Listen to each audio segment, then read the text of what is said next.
अस्सलाम वालेकुम प्यारे बच्चों। उम्मीद है आप खैरियत से होंगे। तो आज जो हमारा चैप्टर है वो है चैप्टर नंबर 5, डाटा हैंडलिंग। तो डाटा हैंडलिंग हम ऑलरेडी पढ़ रहे हैं। तो आज मैं आपको फ्रीक्वेंसी डिस्ट्रीब्यूशन टेबल के बारे में थोड़ी सी जानकारी देना चाहता हूँ। तो बेटा, ये फ्रीक्वेंसी डिस्ट्रीब्यूशन टेबल जो है, ये सिंपली आप याद रखोगे, ये किसी भी डाटा को हम टेबुलर फॉर्म में अरेंज करें। The tabular arrangement of a data showing the frequency of each observation। तो जैसे हमने मूड, मीडियन और मीन में पढ़ा हुआ है, मिसाल के तौर पर अगर हमें अपने इस मोहल्ले की सर्वे करनी हो कि किस घर में कितने बच्चे हैं। सपोज हमारे मोहल्ले में 20 फैमिलियां हैं। तो इस मोहल्ले में हम देखेंगे कि यहाँ पे किस घर में कितने बच्चे हैं। तो हम जाएंगे, जैसे आप लोग जाओगे तो इस तरह से डाटा कलेक्ट करके लाओगे।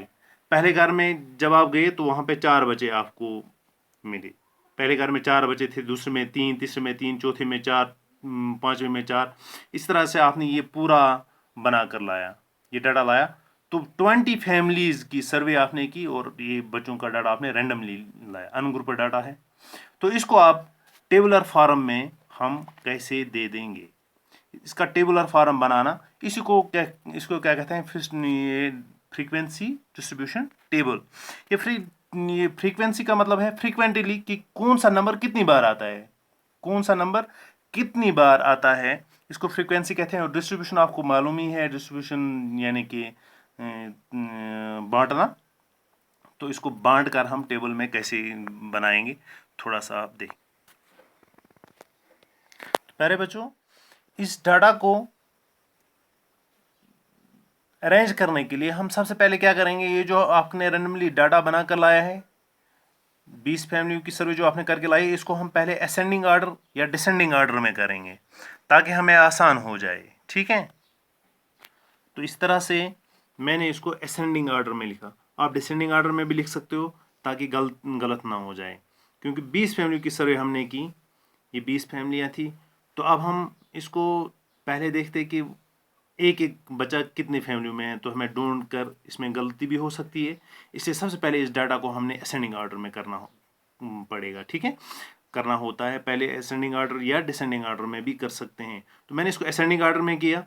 तो एक फैमिली में एक एक बच्चा, कितनी फैमिली में थी, 3 फैमिली में एक एक बच्चा था। फिर इस तरह से 2, 5 फैमिलियों में, फिर 3 बच्चे 4 फैमिलियों में। मैंने इसको असेंडिंग ऑर्डर में किया और मैं देखता हूँ क्या मेरा ठीक है। तो जब मैंने गिना तो ये मेरा ठीक निकला, ये 20 फैमिलियां बराबर आ गई। ठीक है, अब इसी डाटा को मैं टेबुलर फॉर्म दे देता हूँ। ठीक है, तो सबसे पहले मैं देखता हूँ वन कितनी बार आया है। तो 3, 1 जो है नंबर ऑफ चिल्ड्रंस, एक बच्चा कितनी फैमिलियों में, एक बच्चा कितनी फैमिली में आया, फ्रीक्वेंसी एक कितनी बार आया है, 3 बार। तो फ्रीक्वेंसी इसकी 3 होगी। ठीक है, क्योंकि फ्रीक्वेंसी का मतलब है फ्रीक्वेंटली कि कितनी बार आया, कितनी बार रिपीट हुआ है, रिपीट कितनी बार हुआ है।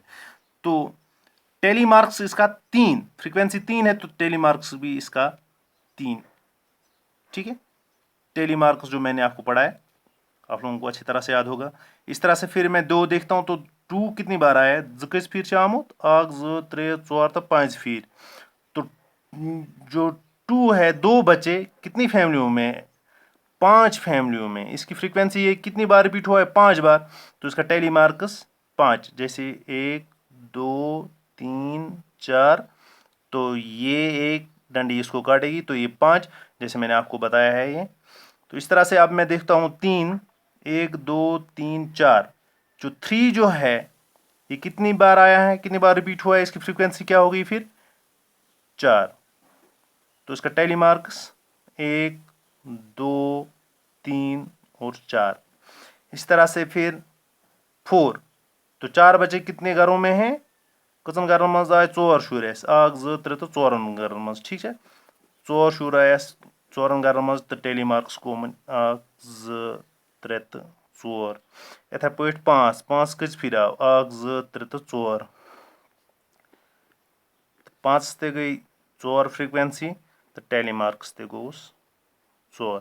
तो ये बचा प्यारे बच्चों, ये tabular form, arrangement of tabular form. तो इस तरह से हम किसी भी डाटा का टेबुलर फॉर्म इस तरह बना सकते हैं। ठीक है, उम्मीद है आप लोगों को समझ आया होगा।